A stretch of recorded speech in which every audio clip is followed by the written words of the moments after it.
time. We read some viewer mail. A lot of times we go onto our YouTube comments and I print something out. A lot of times I just make them up. Wow.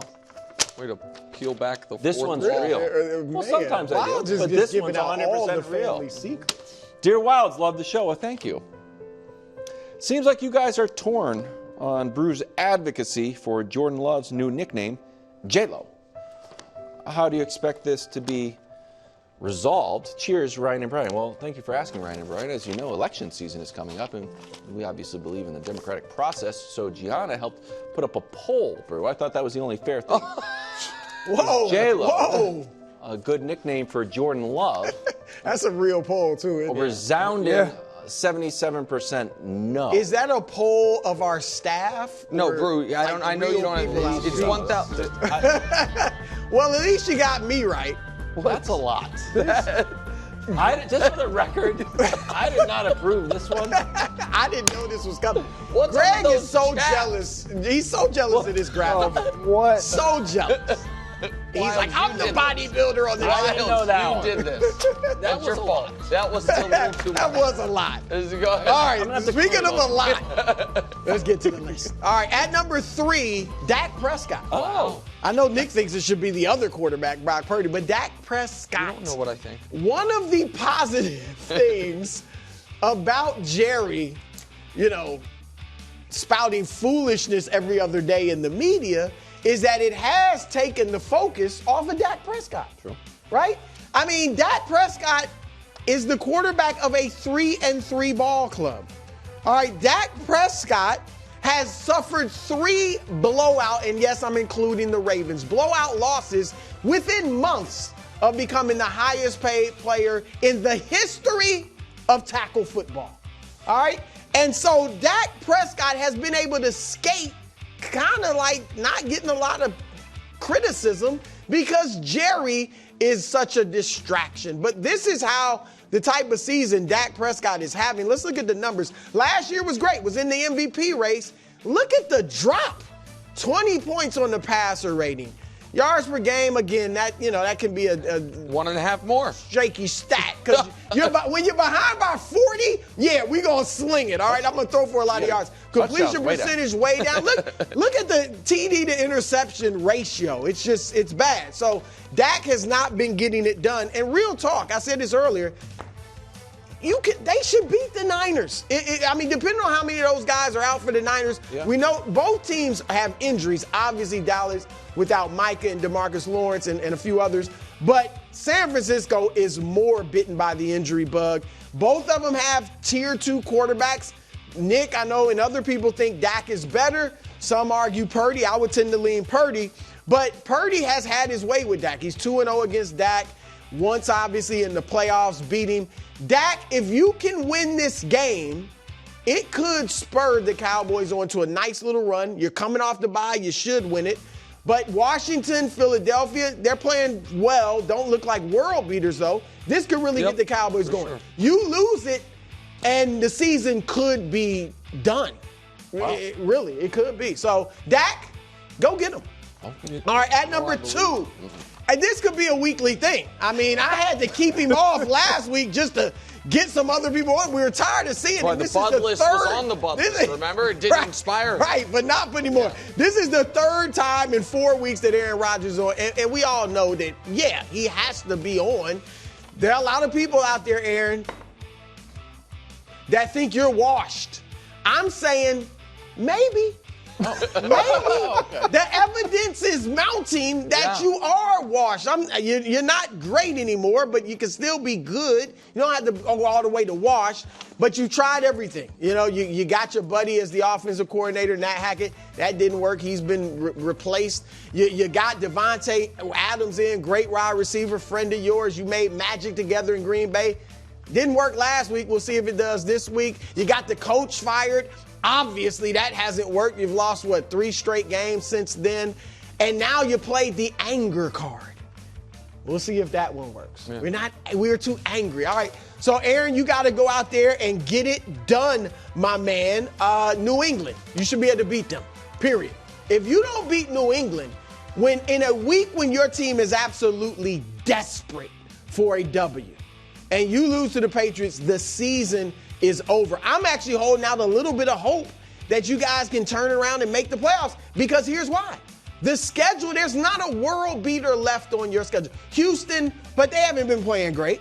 But everybody else, I'm not saying you're better than them, but they're not great teams. So if you beat New England with a good victory, look good doing it, maybe you guys can make a run. It'll be a great spirit for the team because Devontae just made his speech. So, Aaron, go get him. Okay. All right, at number 1, another Aaron, but Aaron Judge. We're going to the World Series. Aaron Judge, you are phenomenal. I think you're one of the best sluggers the game has ever seen. I know you may not hit 500 homers for your career, but just what you've done in these individual seasons, you're one of only 3 players to ever have 3 separate 50 or more home run seasons. The other 2, Babe Ruth and Alex Rodriguez. That's great company. Here's the thing, though. You play for the Yankees. Yankee greats all win World Series. Like, that's how the Yankees do. You have to win a World Series. It's kind of like the Lakers. You have to win. It doesn't matter how great you are individually. To go down as an all-time Yankee great, you have got to deliver a championship. All right, so that's what you have to do. And if you do it in a year, it will be your first championship for the Yankees in 15 years. That would be huge. That would make the championship feel even greater, to be honest. If you do it against the Dodgers, another flagship franchise in MLB, that would make it seem greater than it was. But here's the challenge for you. You have struggled mightily in the postseason. Here's the graphic. Your numbers go down in everything in the postseason. Now, a lot of times they go down, but they plummet. Batting average, on-base percentage, slugging percentage, OPS, everything drops. So, and you didn't play well this year. You're hitting like 161 in the playoffs this season. So, Aaron, look, I'm a boat guy. So I'm with Shohei Ohtani. I'm picking the Dodgers.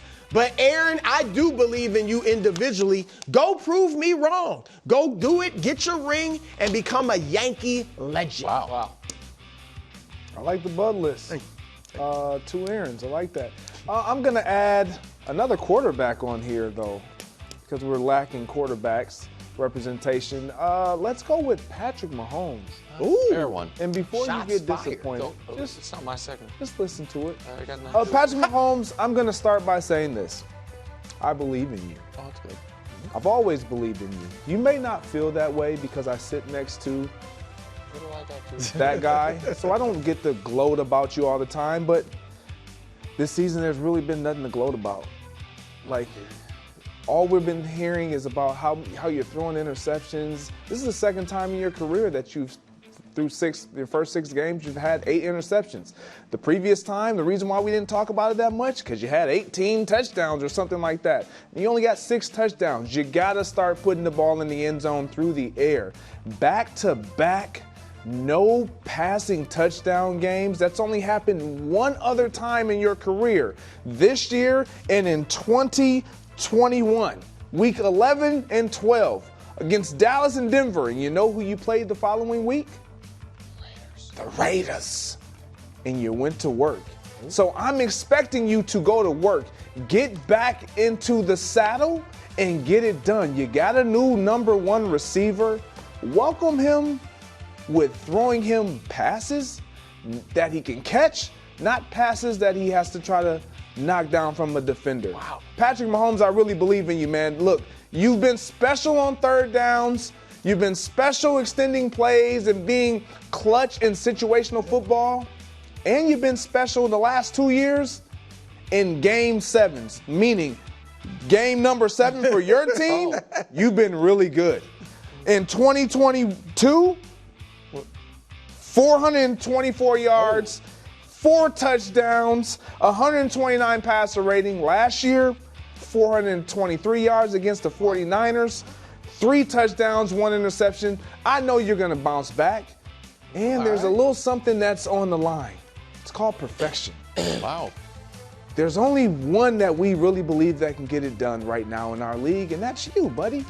Wow. Even though I don't talk about it, Thanks, Greg. you can get it done. Don't be the reason why you guys slip up. Wow. Patrick, I believe in you. Good work. Good work. Very motivational. You could probably say that about any week with Mahomes. You're great in week 11s. You're great in week 4s. But that was great. The 400 yards is something else. All right, Brew, what's my job on Thursdays while you provide motivation? Media ombudsman. Sports media's ombudsman. I spend It's official now. Wow. from Thursday after the show until the following Wednesday night.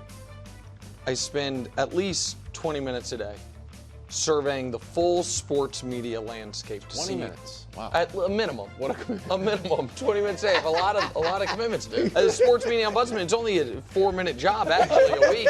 Can't spend too much time. I have to be efficient. Work smarter, not harder. Gotcha. Survey the full landscape, see what needs ombudding. And the NBA started this week. And so I am putting NBA media nerds on the Bud list. Wow, They're self-owned. No. That was uncalled for. Because here's the thing. Nick put himself. Here's the thing. They're ruining a game, a great game. A few years ago, you know what became very in vogue for the smart media people? What? Well, actually, you're going to have way more efficient postseason success if you play 64 to 68 games. And we're going to monitor your sleep and your eating and all of it. And then guess what? Everybody's hurt more than ever. Hello. Guys are missing game 1. This is classic. I mean, is it's classic. Turned 40 and they all came out. exactly right. Music to my ears. Exactly. Brew and Amen. Exactly. Guys used to be playing in Chuck Taylor's, playing 40 minutes a night, 82 games a year. I remember. Now that. guys have a Whoop band monitoring their sleep, going keto, and they can't play day 1. He's got a tummy ache. That was bad enough. True. Then the nerds pushed this. What? Simple math. 3 is better than 2. Everyone already knew that. You didn't need to go to MIT. You didn't need to go to Sloan, Daryl Morey to figure that out. But they pushed it, and they pushed it, and they pushed it. And finally, teams were like, well, the media is going to kill me if I don't have these guys shooting threes. So one team did it, then another team did it. Now everybody's doing it. And now, 7 years ago, I looked it up this morning, peak Steph, Clay, Durant, Warriors. You know how many threes they shot a night? 29. Is that true? 29. Yeah. 20. Do you know how many teams 7 years ago shot more than 33 threes a night? 1. Maury's Rockets. You know how many did it already this season? 17. They're shooting 34 a night.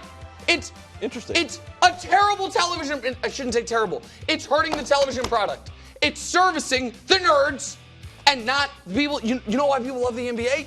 Is dunk up somebody's head. Yes. Yeah. They cross them up. Yes. Mix them. Yes. And the mid-range. You know what? Mid-range is great too. I'm okay with the mid-range being gone. But I'm not. you know what people want to see? Guys playing, and when they're playing, being sick athletes. Not guys sitting out and then hoisting up threes. And it's the nerds' fault. It's a great take. Well done. Well done. Thank you. I agree totally. I agree totally with that, Nick. Your best media ombudsman critique yet. Thank you, bro. Excellent work. Great job. I'm putting the soft Patriots. It's almost like a little addition to Aaron Rodgers. The soft. Hey, I wanted that in quotes. That's just what they are. That's too much. That means That it's was official. or italicized or something. It's not just out there. Now It's it's in official. quotes. Okay, thank you. Soft Patriots are going on. So obviously, Gerard Mayo, after we played the Jags, came out and said, we're a soft football team. He volunteered it. It was a strategy. So why did he do it? Well, because the Jags ran all over the Patriots. Here's the number. They ran 17 consecutive times where Doug Peterson just kept on to the point where he should have kicked the field goal. Like, you know what? They can't stop us. And you may say, like, hey, take the points. Like, they literally can't stop us. And he had a point. Yards after contact, 124. So Gerard Mayo said, you know what? We're soft. And we're like, whoa, you can't say that, Mo. And Bill Belichick, I feel bad for my former players. Hey, Bill, Gerard Mayo is one of your former players, too. Gerard Mayo led the league in tackles. Like, Gerard Mayo might know what he's talking about to inspire his team. The guys who were insulted don't feel insulted. The people who weren't insulted feel insulted. So everybody, you all have it wrong. Everybody has it wrong except me and Gerard Mayo. It was a sound strategy to motivate the players. Even Max Crosby got on the Jim Gray radio show. He's like, those are fighting words. Exactly, Max. That's why he did it. Because now we're playing the Jets, and we're getting tougher. And what's happening to the Jets that Aaron Rodgers demands from his team? Joy and fun. Aaron Rodgers just playing with too much anger. Need to have more fun. So now we're underdogs. If I was the Jets, if I was a Jets player, I'm like, okay, here's what's going to happen. The Patriots are going to come out of this tunnel with their hair on fire because they need to prove to everybody on the team, their head coach, their former head coach, and everybody in the stadium that we're tough. But also, so I'm going to get hit hard. Also, I need to be having fun. I got to be on the lookout. Devontae said everyone has a good play. I think it's a lot of emotionally confusing stuff going on for the Jets. I think the Patriots win this one, but they are under duress. Very, very strong by you. This was the rare double media ombudsman. Wow. Outstanding work. Wow. That's even more rare than the double must win. Also, KW, yes, you convinced me, as did your video. The problem with the Patriots is not that they're soft. It's that I have no idea who any of those 4 players are. I was like, are we going to put their names up? Because I do this for a living. Hey. And Hunter Henry? I don't know. I was like, is that what Drake? That's not Drake. That wasn't Drake. Man. Thanks for watching. Subscribe here to get more from the show and to check out clips from other shows on FS1.